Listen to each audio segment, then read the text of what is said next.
Welcome travelers, FlowCat here. It's time for part 2 of my combat series. So fall in line soldiers, it's time to cover team building. Hooah!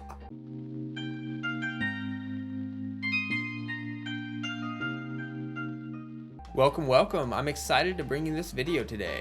We will be covering how I view team building, and after this video, you should be able to effectively piece together your own teams. How are we going to reach that point, you might ask? No worries. Even though Genshin Impact has some of the most open-ended team building I've ever seen, simply due to the number of possibilities, there are 3 easy guidelines that you can follow. I will lay out these guidelines and give you specific explanations as to why they may or may not be relevant to the team that you're building. But before we get to those guidelines, the most important aspect of Genshin Impact's team building is to consider the combat that you are challenging. If you are building a mono pyro team to take on a domain full of pyro slimes, it doesn't really matter how effective your team building is. It's not going to help you conquer that content. Consider that you may want teams for exploration, you may want teams for the abyss, for clearing certain domains, or just for memes. Either way, this should be forefront in your mind when you're considering the team that you're building. Now onward we go to the guidelines. The first guideline was hinted at in what I just said. Elemental resonance and elemental reactions are fundamental to maxing out the potential of each unit. For this reason, one of the first things that you should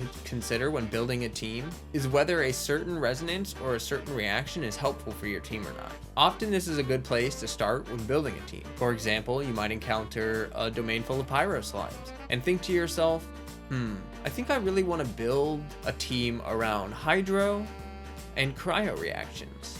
This gives you access to reverse vape, reverse melt, cryo resonance, and hydro resonance. You might focus on cryo resonance to boost your team's crit, and then choose to run an animo unit with your hydro unit to shred enemy resistances and boost elemental damage. You can see how by focusing on one simple aspect of team building, a shell of a team is already being formed. The next guideline is related to my last video in this series, roles. Now that you have picked the reactions or the elemental resonance that you will be focusing on for your team, you have to fill out that team with particular units that have a role. The 4 main roles based on my last video are the main DPS hyper carry, sub DPS or burst DPS, utility, and healing. The 4 roles put together in one team is actually the most basic and the most easy to play of all the team compositions, the hyper carry comp. It's simple because one unit is the primary unit on the field dealing damage, while the others are simply there to boost damage, heal, cover up weaknesses, or apply elemental reaction. One important thing to note, which was touched on in the last video, is that units can often play multiple roles in a team composition. This is why there's so much variety in team compositions in the first place. For now though, let's apply our hyper carry formula to our team.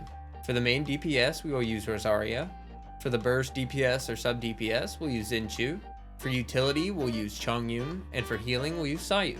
In this basic composition, each unit fits particularly well into the role that they're placed in, and it makes this team easy to use as well as easily accessible to most players.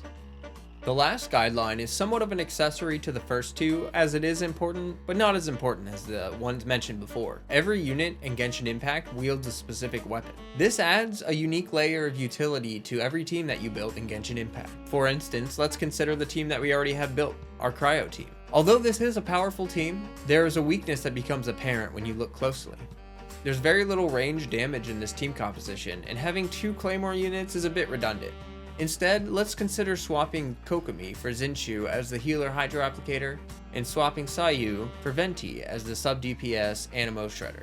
This adds multiple range options to the team, while maintaining the core of Rosaria as the primary DPS. And that brings us to the end of these 3 guidelines, which are considering elemental reactions and elemental resonance, considering the roles that every unit plays in your team, as well as considering the weapon that they use and how that may affect your combat experience.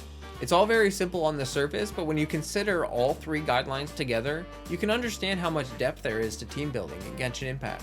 Let me know in the comments below what you learned from this video. I'm really curious to hear what you guys have to say. Overall, I hope it was helpful to everyone who watched. Thank you for being here. Thank you for watching. I'd love to see you in some of my other videos. As always, like, comment, subscribe, turn that bell on for notifications. And as always, stay healthy, stay hydrated. Peace.